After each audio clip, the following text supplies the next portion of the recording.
Okay, good afternoon. My name is Sergeant Carly Hose. I'm the PIO with the Washington County Sheriff's Office. Before we get started, just a couple of housekeeping items. We are on live stream within this room. The sound system will pick up any noises and whatnot, so if we can try to keep the noise in the gallery to a minimum, that's much appreciated. I am now going to bring up Sheriff Brian Albert. Thanks for being here today. Just a prepared statement we'll read, and then I'll take a few questions. The Washington County community can breathe a little easier this afternoon. Murder suspect Pedro Argate was located deceased.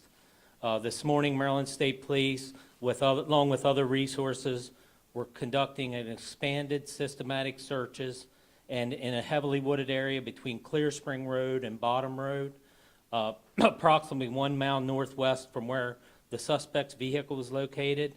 Argate was found deceased. His remains will be transported to the officer of the medical examiner in Baltimore for autopsy. Until the autopsy is complete, we will not be able to answer questions surrounding his cause or time of death.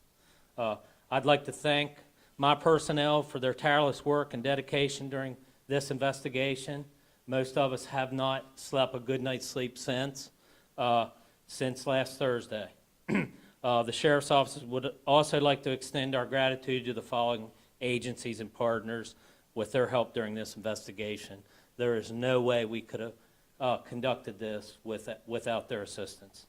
The Maryland State Police, Natural Resource Police, Maryland Transportation Authority Police, Hagerstown Police Department, Frederick County Sheriff's Office, Frederick County Police, Western Maryland Regional Crime Lab, LexisNexis, Homeland Security Investigations, FBI Behavior Analyst Unit, U.S. Marshals Regional Task Force, and Hagerstown City Police. Thank you to the Washington County community for your support through this tough time for the last week, and we continue to keep the family of Judge Wilkinson in our thoughts during this most difficult time. I'll take a few questions. Yes, sir.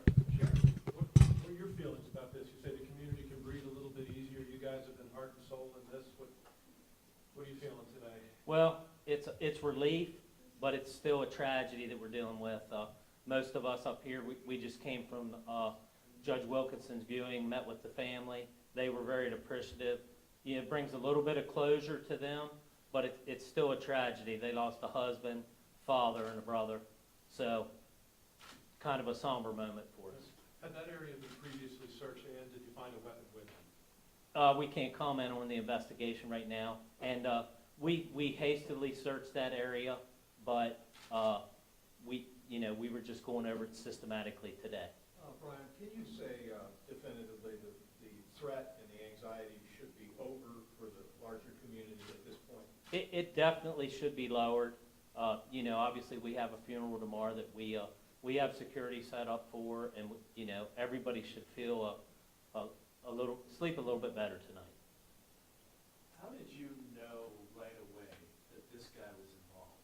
Well, as we mentioned, we it's an ongoing investigation.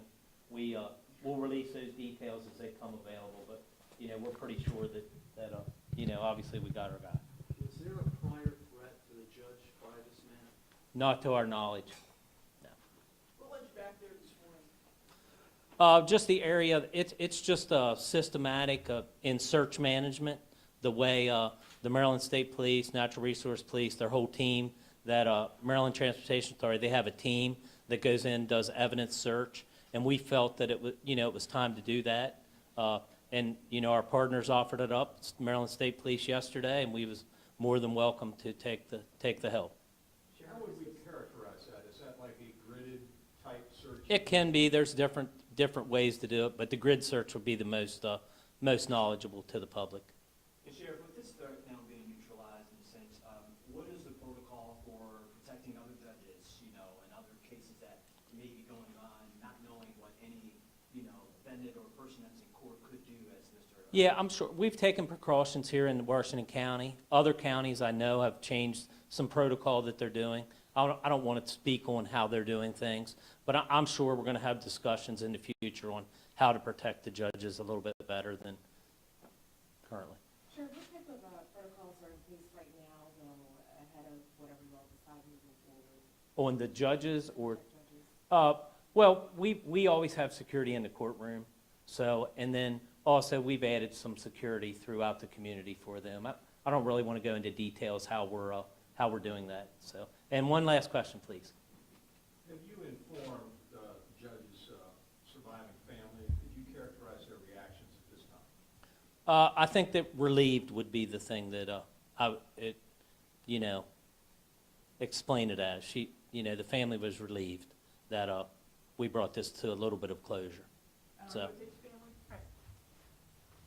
That concludes today's press conference. I want to thank you all for coming out. If we do have additional information that needs to be released, we will do so in the form of a press release. Thank you.